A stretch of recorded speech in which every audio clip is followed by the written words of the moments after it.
Welcome everyone to another episode of Mindful Leadership Impulses.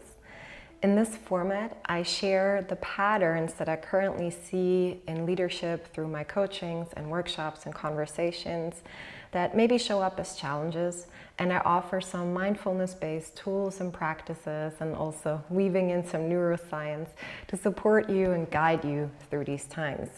And the purpose for me with these videos is always to make us feel more connected in what we're going through and seeing that we're not alone and that we're part of a collective, but also to offer some maybe new perspectives and shedding some new light on common phenomena where we often rather look away or feel shame. And so this week, the time has been challenging again. Let's just put it like this. And whenever this finds you, right, this is somehow timeless, but probably it could find you right when I publish it. And I feel there's a lot of conflict in the air, and that could be literal conflict outside yourself, but it can also be conflict within yourself. I see a lot of challenges emerging. And again, it's a bit unexpected because we all maybe expected the summer to be a bit calmer.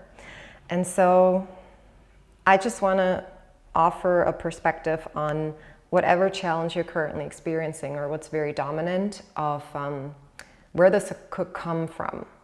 Because what I currently experience is that there's a lot of confusion, which is even showing up as I just talk about it, right? So it's very clear that something is challenging, but there's a lot of confusion around it. There's a lot of rational cognitive energy around it and trying to solve it maybe with your head, and you're not getting anywhere. So it's kind of this, where does this come from? And why is this here? And why is this here again? So for a lot of us, it's a pattern that we know quite well. It's nothing completely new. And it's important to understand that this challenge that you're experiencing, the core of this challenge is really something very old, and it's probably linked to something you feel ashamed about. And I'm going to make this more concrete with a personal example of mine. So for instance, I came into contact with a lot of anger this week, and in different kinds of forms, right? Anger because I was having a lot of conflict with my partner, and then also anger because I had a lot of appointments these past 2 weeks, and I noticed how I was getting exhausted again. So I was angry at myself. Why didn't I manage this better? Or also anger outside of me with spending a lot of time with my parents, and there was conflict between them, and then anger within me because I didn't know how to respond. And so a lot of conflicting sides within me, with one side saying do this and one side saying oh no, do the other, and then all of this anger. And I mentioned the word shame, right? For me, there is often a lot of shame around this, right? And that's linked to the anger. And it's almost a bit more complex because on the one hand, there's a shame around these issues. There's a shame for me to have a fight with my partner. I feel ashamed that I didn't control my calendar. There's shame in me to not know how to respond to a conflict outside of me. Shame that I don't set that boundary. I'm not able to do it yet. And then with the anger emerging, there's shame for being or feeling angry. And as you already noticed in my language, I said for being angry, it seems like there's a whole identification around it, right? We completely lose our sense of this is me and this is what I'm experiencing, but we become that. So I am a failure because I didn't manage my calendar properly. I am a failure because I don't know how to set that boundary. I'm a failure because I don't know how to retreat from this conflict. So I become that. I become shameful. And what we need to understand on a nervous system level, what happens is shame is usually an emotion that drains our energy. So it sucks out our energy, and anger has a lot of energy. And so these often come together. Shame and anger often come together. I see that regardless of gender identification or hierarchical position or how successful we are, shame and anger often come together. And the reason why is because each of them are somehow scary and are also very, like there's a lot of judgment around them also from the outside, right?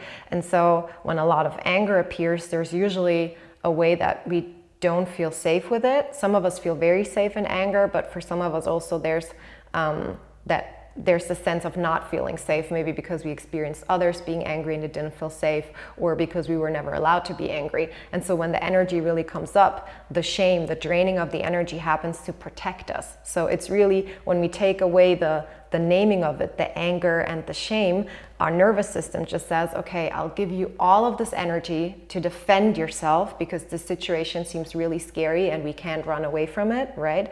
So I give you all of this energy to fight it, to defend yourself. But equally, when we have that much energy, this is so scary. And so I'm going to take it all away. And shame is the perfect tool that we have for it. This is what your mind calls it. But on a physical level, I'm just going to drain your energy.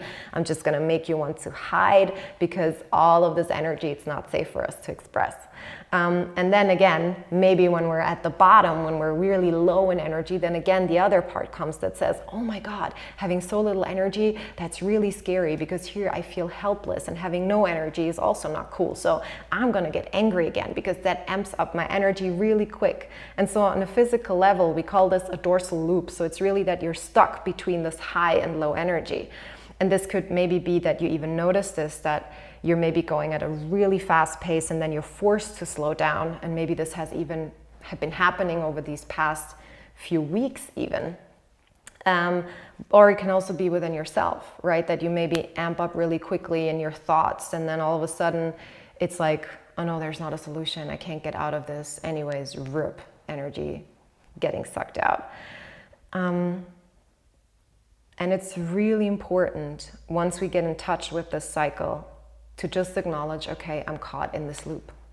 And maybe for you, the words that resonate are not anger and shame, but maybe it's something else. Maybe it's restlessness and fatigue or whatever that might be that you feel safe expressing your states or feelings with, or even there's no name for it, but you just resonate with these feelings and energies that I'm describing.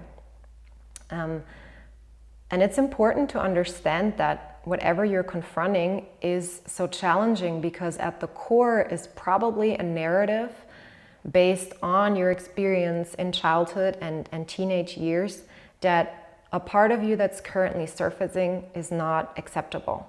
It's not lovable.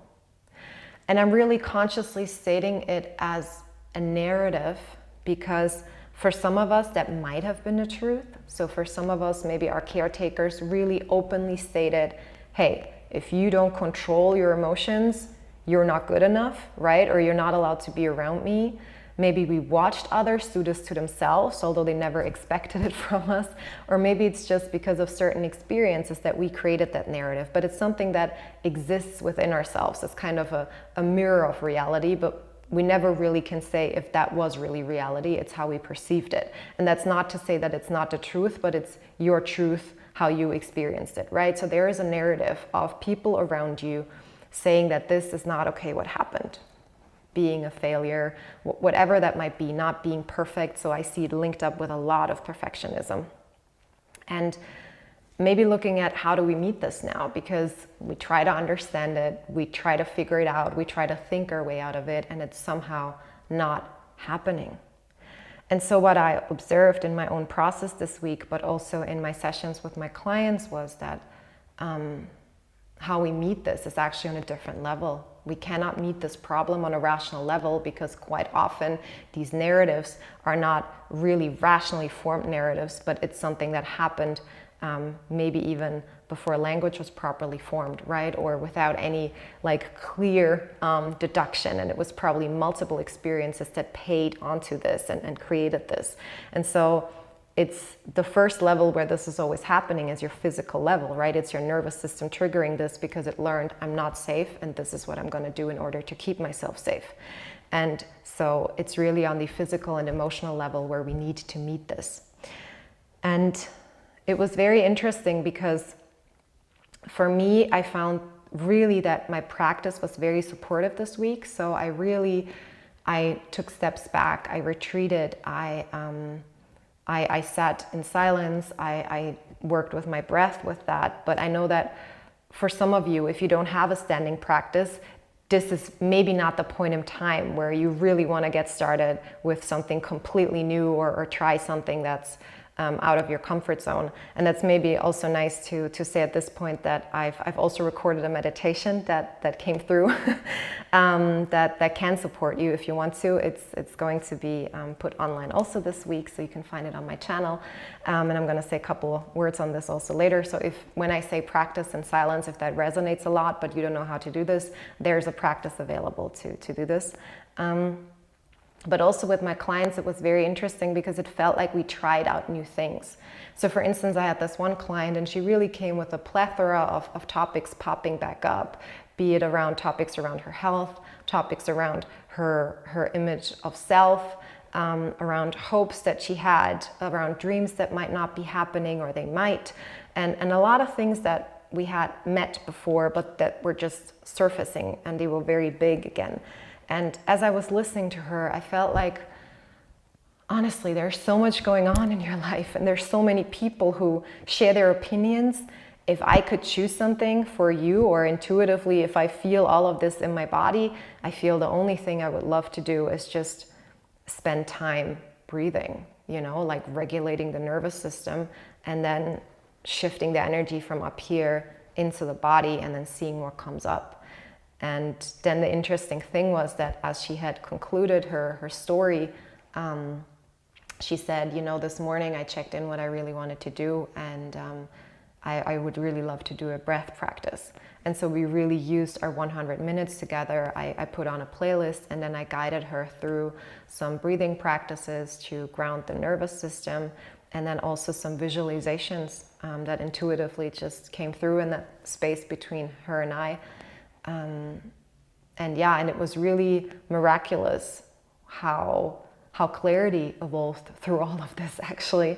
And we were both really touched at the end of the session, and we also recorded it for her to redo that session and revisit it whenever she feels like she needed it.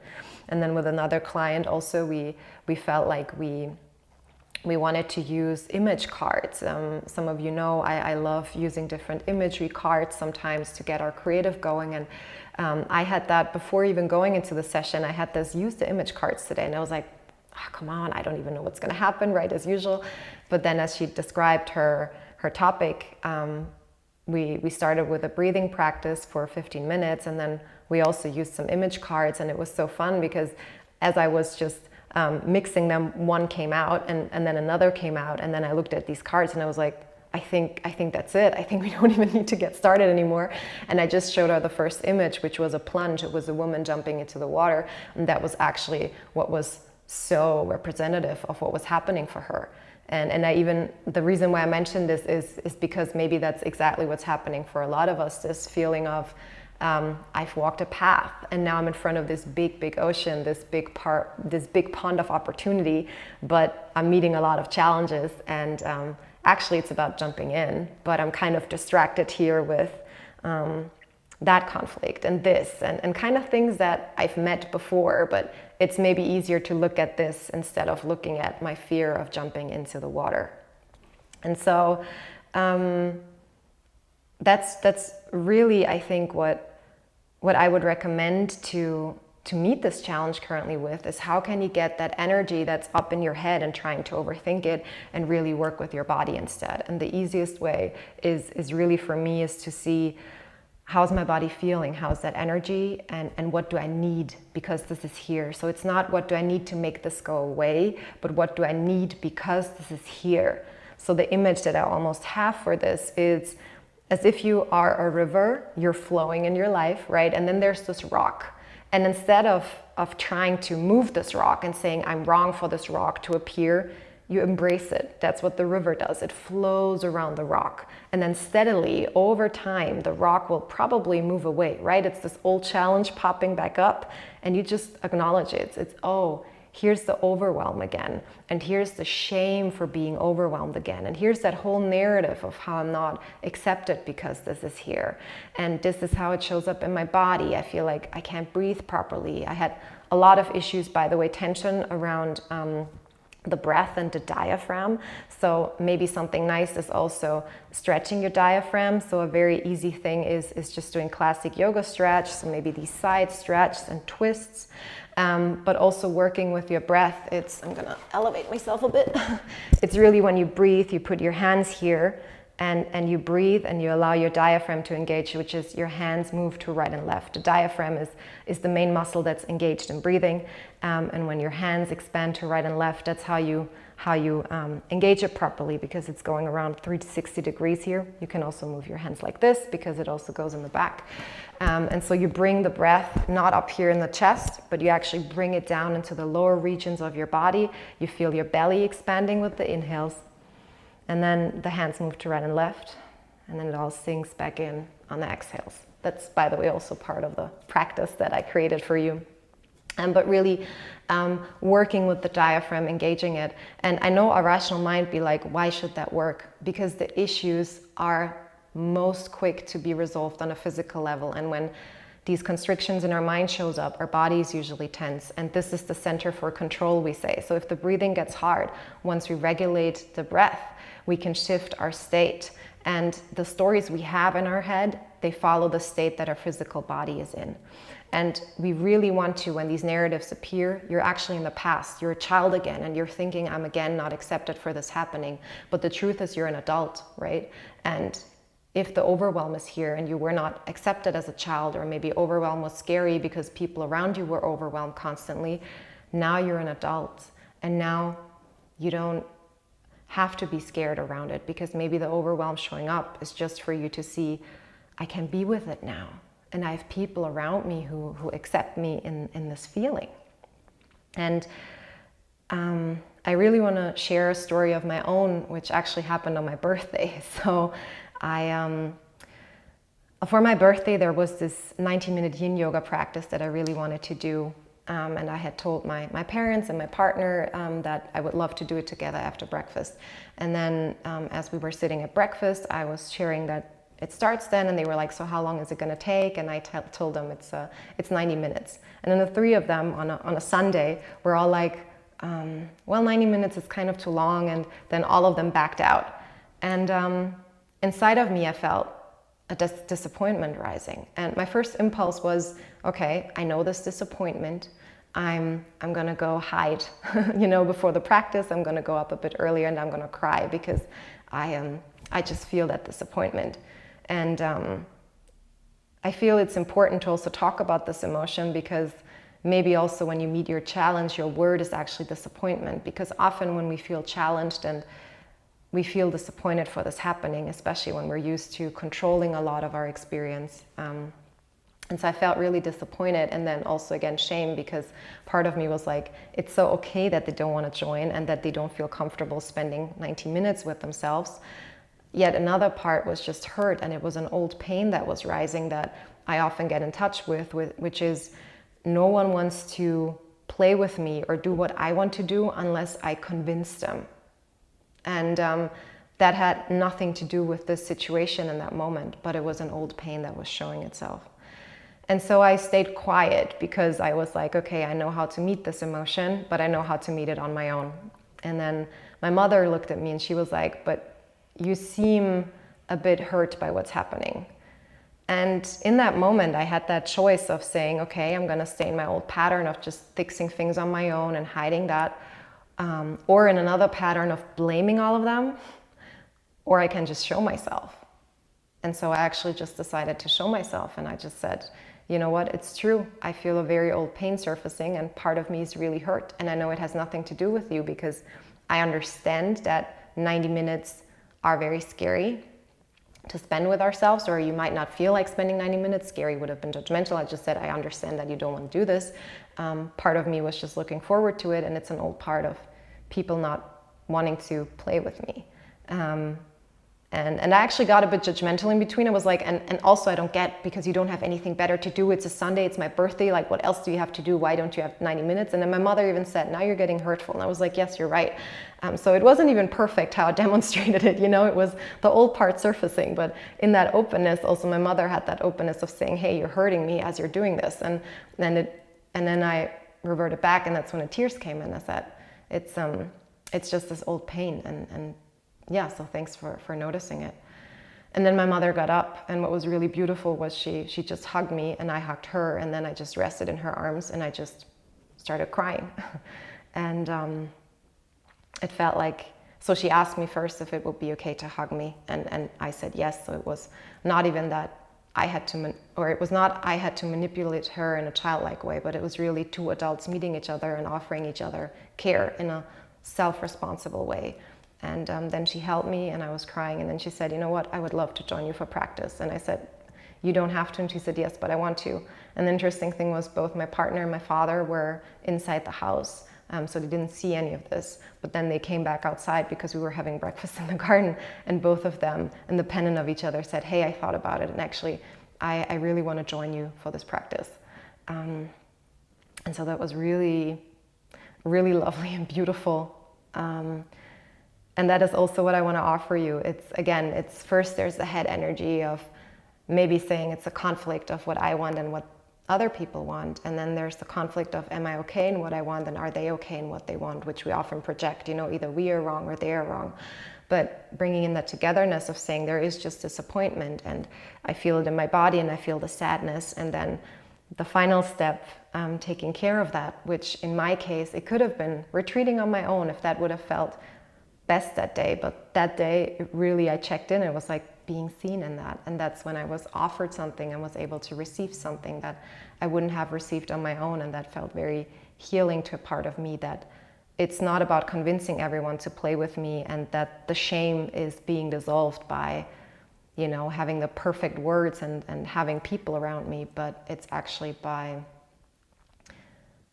allowing myself to be seen in the pain that this causes, that where the healing happens, that I'm okay in my pain. And in that, I always have the words currently that for this challenge that you're meeting, it's returning to your own nature. It's returning to your body. It's trusting that whatever is here for you, and it's here to be seen. And the difference really of wanting to be seen as a child and an adult is, as a child, we wanted to be seen in order to feel accepted. So I go in and I say, I'm disappointed and you need to take care of me. But that really wasn't happening when I shared with my mother. But in that moment, I just shared to allow myself to be seen, to no longer expend that energy to hide myself and to force myself to suppress it, but to just release and say, hey, I'm disappointed, and it has something to do with an old pain. And there even came up my projections and my anger, and we could just stay centered, and she noticed what was really me and what was just a defense mechanism. And I think that's what this journey currently is about. It's whatever challenge you're currently facing, it's about connecting to the body, to the emotions that are here, and finding some support and self-care, whatever that means. Maybe talking to someone, maybe a coach, maybe a family member, maybe sitting with yourself in practice, maybe using that practice I prepared, sitting with those emotions, maybe journaling, whatever you have, whatever feels most supportive. And then instead of looking for something outside of yourself to heal it, like we used to as children, or like we always did, right, by perfecting ourselves and then getting the confirmation from the outside, allowing there to be this drought, there to be this, that this can't come from the outside, but allowing it to come from within. So I'm telling myself that I am not a failure just because no one wants to spend time with me, and still my pain is justified, and also the joy maybe around practicing on my own is also justified, and that all of this can coexist. And what's very important here to say, to wrap this up, is that all that is happening currently, it feels so, I have this word purpose, like there's such a right timing around this. It's really not as if what's happening is to show you how wrong you are, but it's really what's happening is to show you how much you've grown, and that it's very important right now to acknowledge, also to be proud of how you've grown, and say, hey, I'm so proud of myself. Like I was so proud of myself to show myself to my parents in this way, and my family, because showing myself to my family is often the hardest.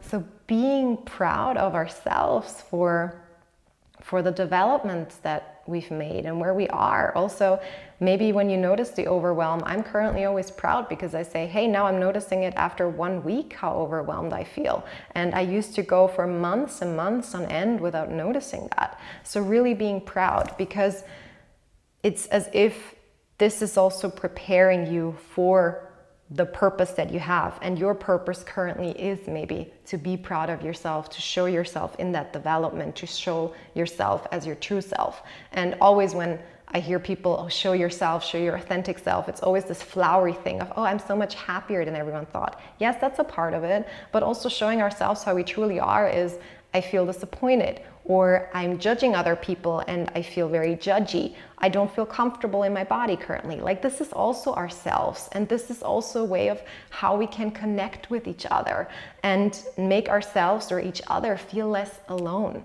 And again, we're not doing this to seek anything from the outside. It's maybe our purpose just to be ourselves and to show ourselves. And sometimes showing ourselves is also, I don't want to show myself. I cannot share how I'm currently feeling. I need to retreat. I need to have this time on my own.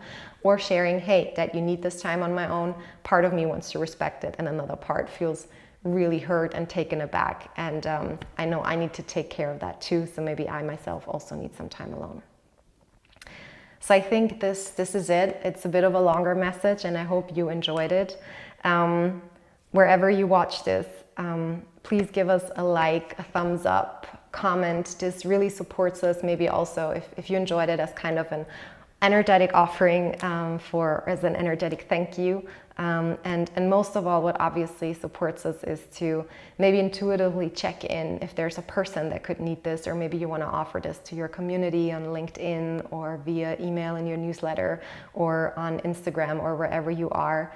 I feel I'm always in my work about connection, right? And seeing that we're more connected than we think. And for most of my clients, these are the biggest realizations and one of the biggest moments of relief when they realize I'm not the only one. And when I just share, hey, you know how many people are sitting on this couch and sharing that very same thought and thinking they're the only ones experiencing it or going through it. So that's why I started to share these videos to make us feel connected and realize that again, so we can take away the masks and just show our true selves and really create from our true power, as cheesy as that sounds. So sharing these messages obviously helps us spread that message and spread that connection. So that really supports us massively. And also we're really grateful for your feedback.